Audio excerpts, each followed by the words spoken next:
আজ আমি আপনাদের এই ব্লাউজটার স্টিচিং দেখাবো। এখানে আমি কেটে নিয়েছি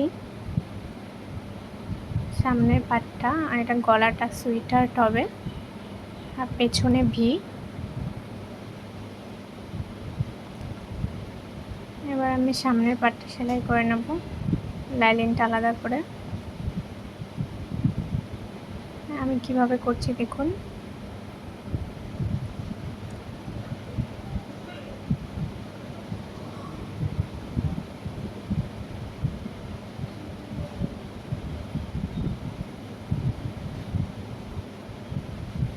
আস্তে আস্তে করবেন, বেশি টানবেন না।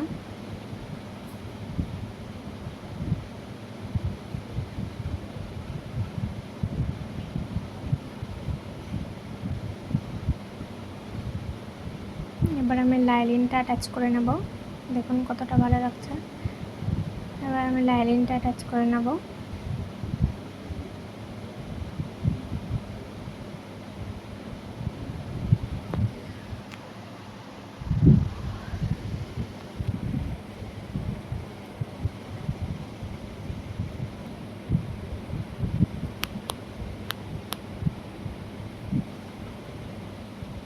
দেখুন ভেতর সাইডটা কতটা ভালো লাগছে, কতটা সুন্দর হয়েছে। এবার আমি অপর সাইডটাও করে নেব। আসলে এই ব্লাউজটা কোনো কাস্টমারের না, আমার নিজেরই।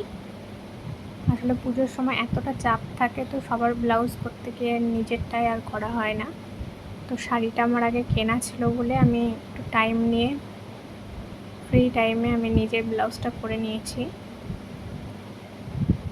নাহলে পুজোর সময় আর নিজেদের ব্লাউজগুলো আর করা হয় না। এখন আমার অপর পাটটাও করা হয়ে গেছে। এবার আমি এইভাবেও রাখতে পারেন, আবার আমি একটা দেখুন আমি কিভাবে টেকেনটা দিচ্ছি। চেস্টের মিডিলে ভাঁজ করে এবার টেকেন দিয়ে নেব।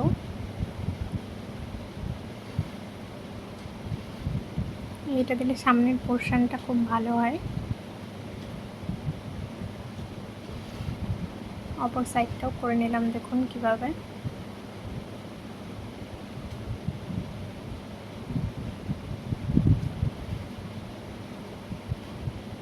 দেখুন সামনের যে ফোলা ভাবটা সেটা খুব ভালো হয়। এবার আমি ওড়িপ কাপড় কেটে নিয়েছি। তবে আমার মনে হয় ওড়িপ কাপড়ের থেকে এই ডিজাইনের ক্ষেত্রে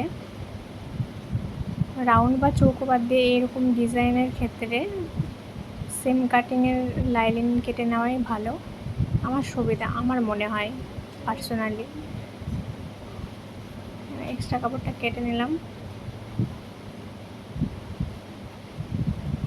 তারপরে কাট দিয়ে নেব।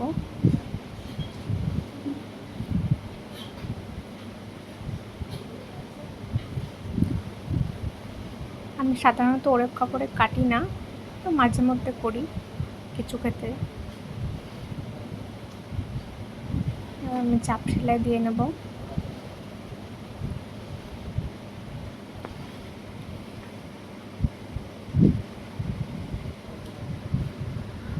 দেখুন কতটা সুন্দর লাগছে। এবার পেছনের পাটটায় আমি হুক পট্টিটা করে নিচ্ছি।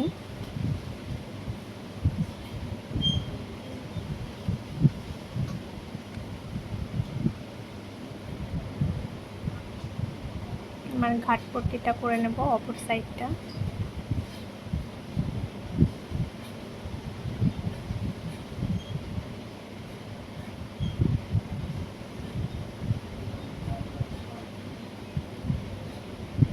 দেখুন হয়ে গেছে।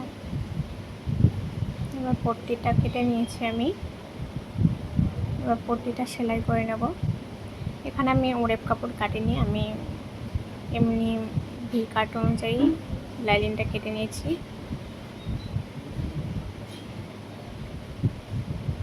আমরা উপরে চাপ সেলাই দিয়ে নেব।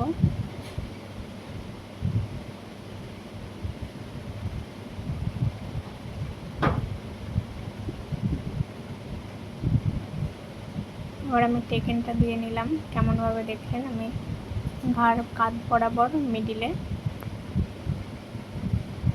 অপর সাইডটাও করে নেব।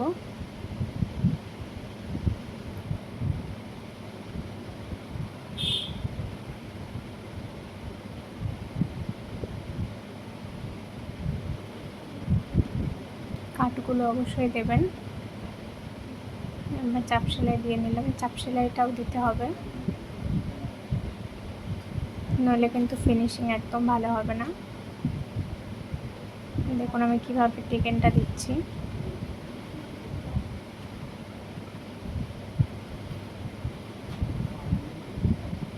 দেখুন কতটা ভালো লাগছে।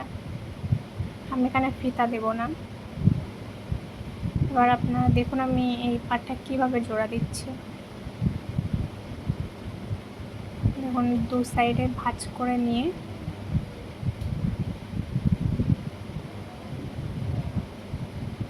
অপর সাইডের যে লাইনিংটা পট্টিটা সেটা উল্টো সাইডে নিয়ে সেলাই করছি।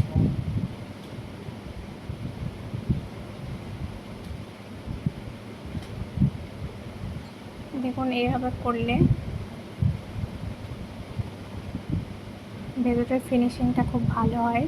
কাঁধের জায়গায় যে জোড়া দেওয়াটা থাকে সেই ফিনিশিংটা ভালো হয়।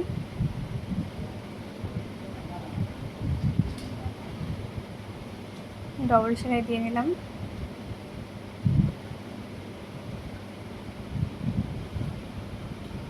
এক্সট্রা কাপড়টা কেটে নিলাম। দেখুন কতটা ভালো হচ্ছে। দেখুন অপর সাইডটা আমি দুটো পার্ট জোড়া দিয়ে নিয়েছি, কিন্তু এখানে পট্টিটার মুখটার কাছে কিন্তু খুব সুন্দর হয়েছে ফিনিশিংটা। এক্সট্রা কাপড়টা দেখা যাচ্ছে না।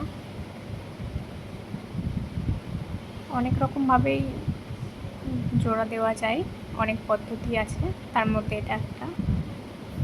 আমি সাইডটা সেলাই করে নিয়েছি। এবার আমি নিচের পট্টিটা লাগাবো।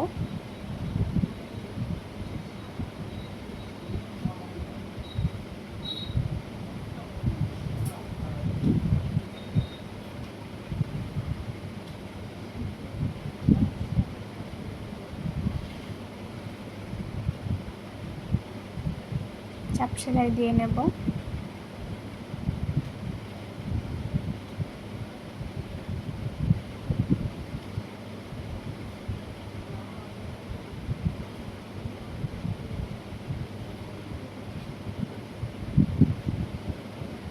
দেখুন কতটা ভালো লাগছে।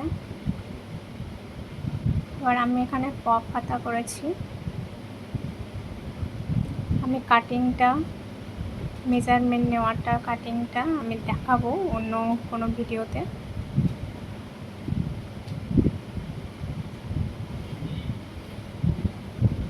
আমি হাতার কুচিগুলো দিয়ে নিচ্ছি।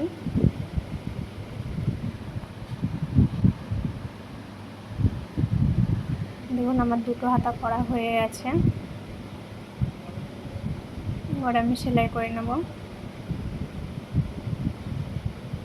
আমি পিন দিয়ে অ্যাটাচ করে নিয়েছি। আপনারাও পিন দিয়ে অ্যাটাচ করে নেবেন, তাহলে সুবিধা হবে।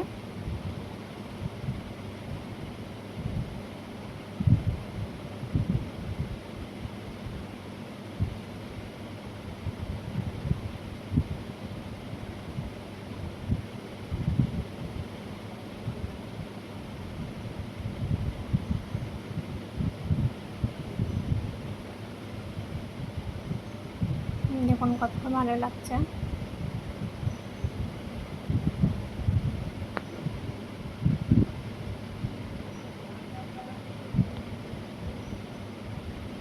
আমি ডবল সেলাই দিয়ে নিয়েছি। এবার আমি হাতটা সেলাই করে নেব। এক্সট্রা কাপড়টা কেটে নিলাম। অপর হাতটা আমার লাগানো হয়ে গেছে, অপর হাতটা সেলাই করে নেব। এক্সট্রা কাপড়টা কেটে নিলাম। দেখুন কতটা ভালো হয়েছে পপটা। আপনাদের কেমন লাগলো আমাকে অবশ্যই কমেন্ট করে জানাবেন। আপনারা যদি উপকৃত হন আমার ভিডিও দেখে, আর যদি ভালো লাগে আমার ভিডিওটা, অবশ্যই আমার চ্যানেলটা সাবস্ক্রাইব করবেন। সবাইকে অনেক ধন্যবাদ, যারা শেষ পর্যন্ত দেখেছেন তাদেরকে অনেক অনেক ধন্যবাদ। সবাই ভালো থাকবেন, সুস্থ থাকবেন, পাশে থাকবেন।